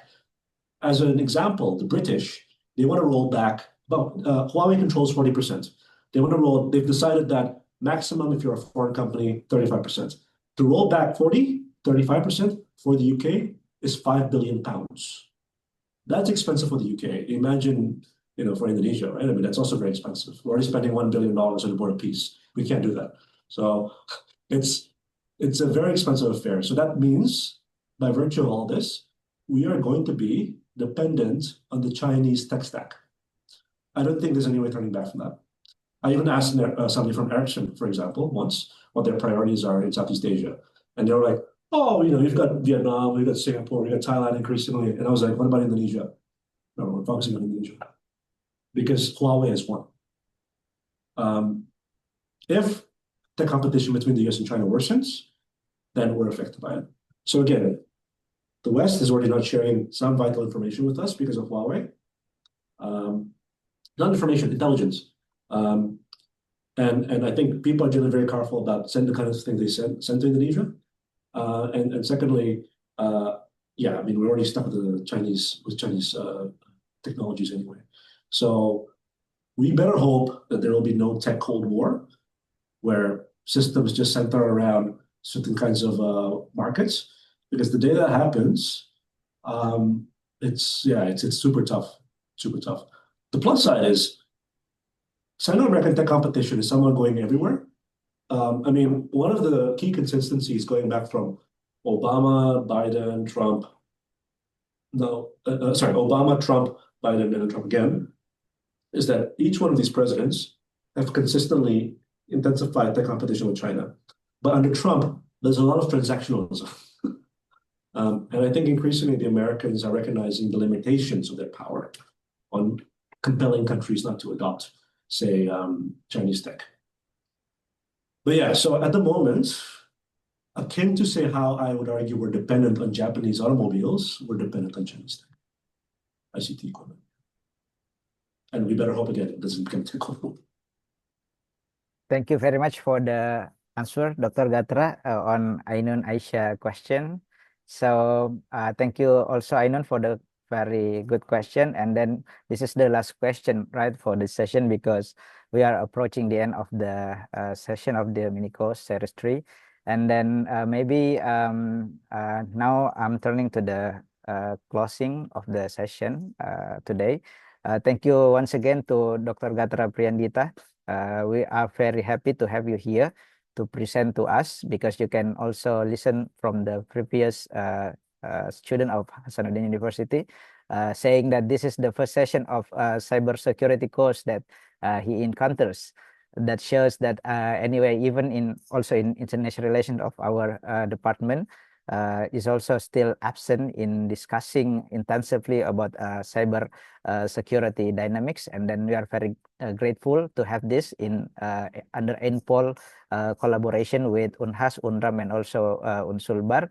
And then thank you so much. And then we hope you can also still join in the other session, maybe in roundtable session, or maybe in multi-stakeholder session, or 1.5 discussion with maybe with the government agencies as well, that we will conduct in the future.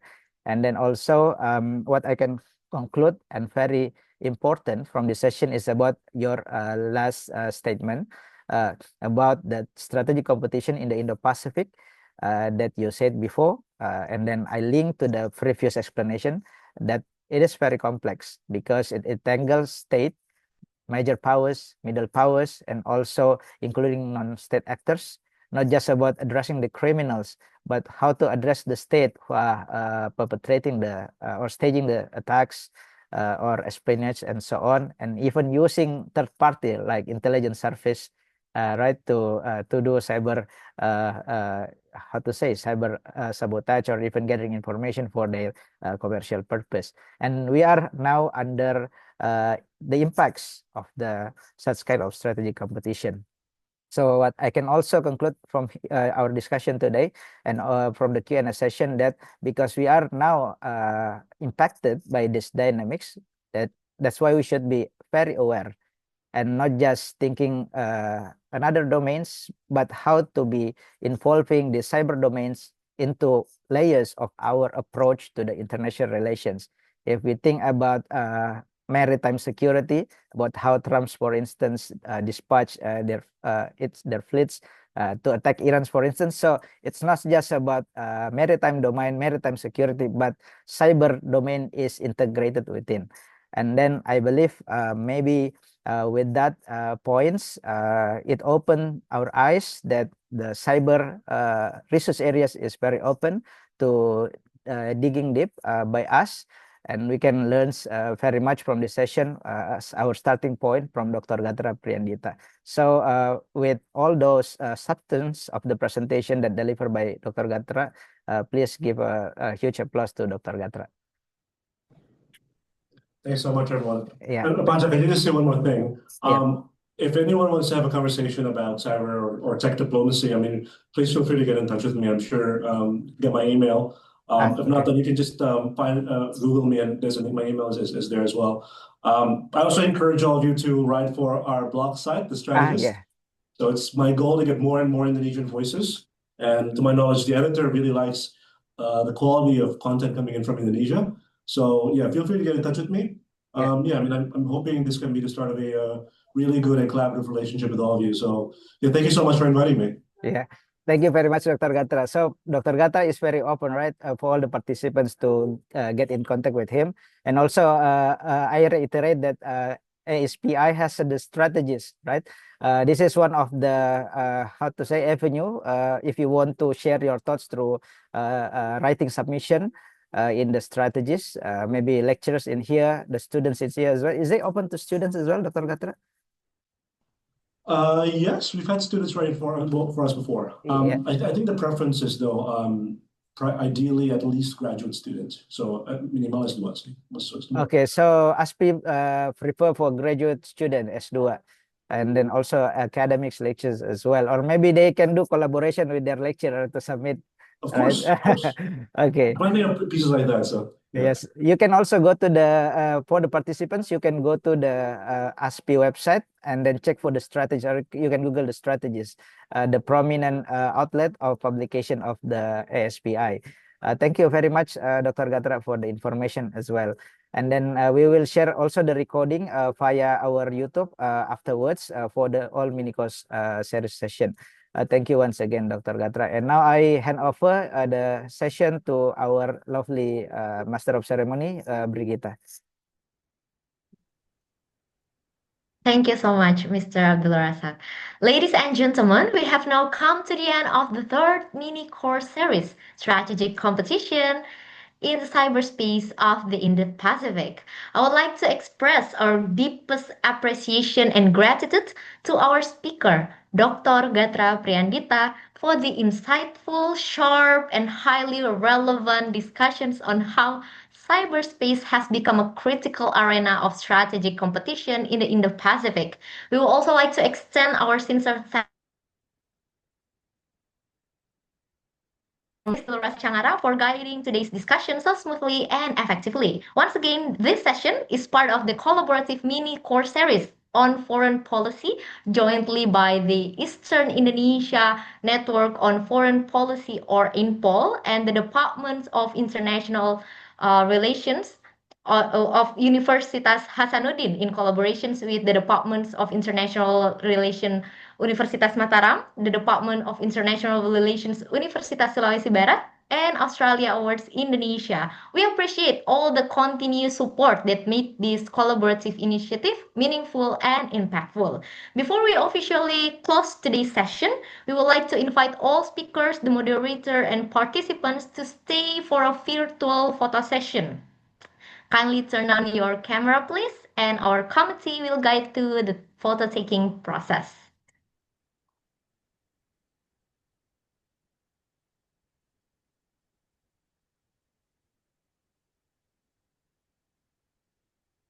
All right.